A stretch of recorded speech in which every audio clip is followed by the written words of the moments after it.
UDF സർക്കാർ അധികാരത്തിൽ വന്നിട്ട് 50 ദിവസം കഴിയുന്നു.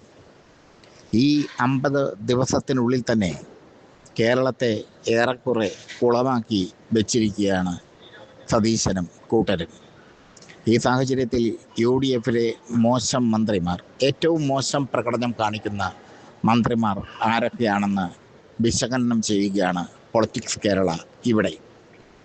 അതിൽ ഒന്നാം സ്ഥാനത്ത് നിൽക്കുന്നത് മറ്റാരുമല്ല, നമ്മുടെ മുഖ്യമന്ത്രി VD സതീശൻ തന്നെയാണ്. പ്രതിപക്ഷ നേതാവായിരുന്നപ്പോൾ പറഞ്ഞത് ഒന്ന്, മുഖ്യമന്ത്രിയായിരുന്നപ്പോൾ പ്രവർത്തിക്കുന്നത് മറ്റൊന്ന്. ഇതാണ് VD സതീശൻ്റെ പ്രത്യേകത. ഇതിനകം തന്നെ ഒരുപാട് വിവാദ നിയമനങ്ങൾ അല്ലെങ്കിൽ വിവാദ ഇടപാടുകൾ VD സതീശൻ നടത്തി. PM ശ്രീ പദ്ധതി കേരളത്തിലേക്ക് കൊണ്ടുവന്നു.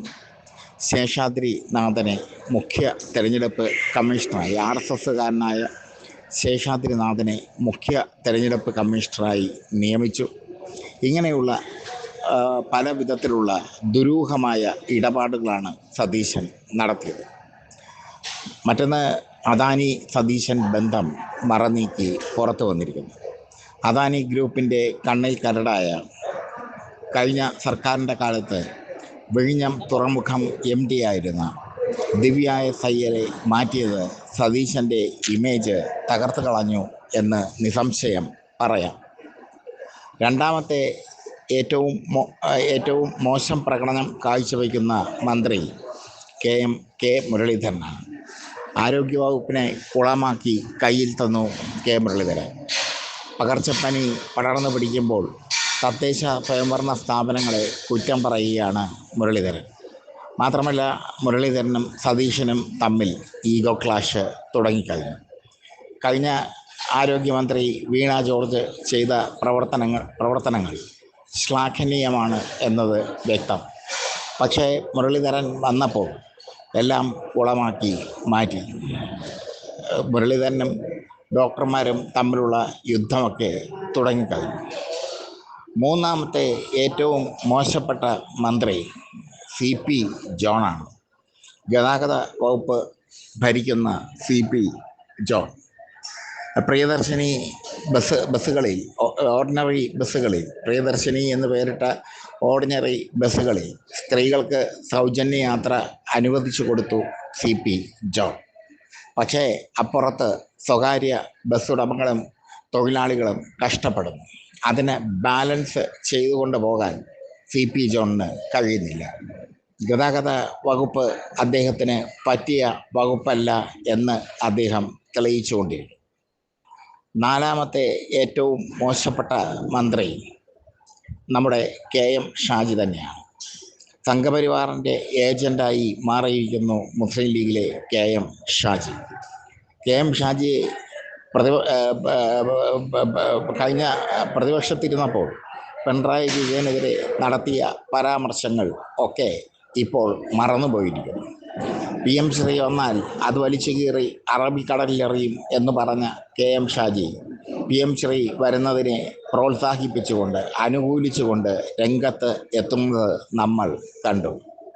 ശേഷാദ്രിനാഥനെ സംസ്ഥാനത്തെ ചീഫ് ഇലക്ടറൽ ഓഫീസറായി തിരഞ്ഞെടുത്തപ്പോൾ സതീശനെതിരെ ആ തെരഞ്ഞെടുപ്പിനെ ചൊല്ലി ആക്രമണം ഉണ്ടായപ്പോൾ താനാണ് തൻ്റെ വകുപ്പിന് കീഴിൽ അദ്ദേഹത്തെ എടുത്തത് എന്ന് പറയാനുള്ള ഒരു നാണവും മാനവും എന്ന് പറയാനുള്ള വൃത്തികെട്ട ഒരു മനസ്സ്, നാണവും മാനവും ഇല്ലാത്ത മനസ്സാണ് ഷാജിയുടേത് എന്ന് തിരിച്ചറിഞ്ഞു. അഞ്ചാമത്തെ ഏറ്റവും മോശപ്പെട്ട മന്ത്രി ഷിബു ബേബി ജോൺ പറഞ്ഞത്, തങ്ങൾ അധികാരത്തിൽ വന്നാൽ വന്യമൃഗങ്ങളുടെ ആക്രമണത്തിൽ ഒരു മനുഷ്യനും കൊല്ലപ്പെടില്ല എന്നാണ്. ഇപ്പോൾ വന്യമൃഗങ്ങളുടെ ആക്രമണത്തിൽ കൊല്ലപ്പെട്ടവരുടെ എണ്ണം 1 ഡസൻ കഴിഞ്ഞിരിക്കുന്നു. വന്യമൃഗങ്ങളുടെ ആക്രമണത്തിൽ പരിക്കേറ്റവരുടെ എണ്ണം അതിലധികം കഴിഞ്ഞിരിക്കുന്നു.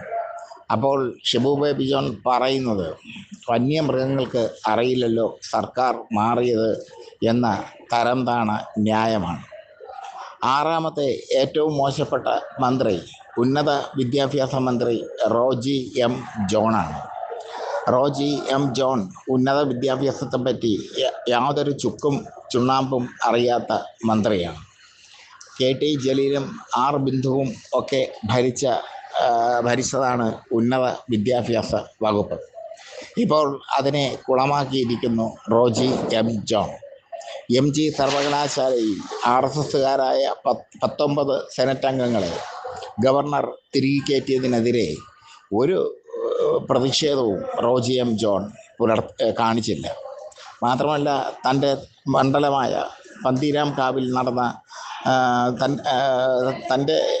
തൻ്റെ ജില്ലയായ എറണാകുളത്തെ പന്തീരാംകാവിൽ നടന്ന സമരത്തിന് ആദ്യഘട്ടത്തിൽ നിഷേധിക്കുകയാണ് റോജി എം ജോൺ ചെയ്തത്. അങ്ങനെ 6 മോശപ്പെട്ട മന്ത്രിമാരാണ് ഇപ്പോഴത്തെ UDF മന്ത്രിസഭയെ കുളമാക്കിക്കൊണ്ട് ഇരിക്കുന്നത്.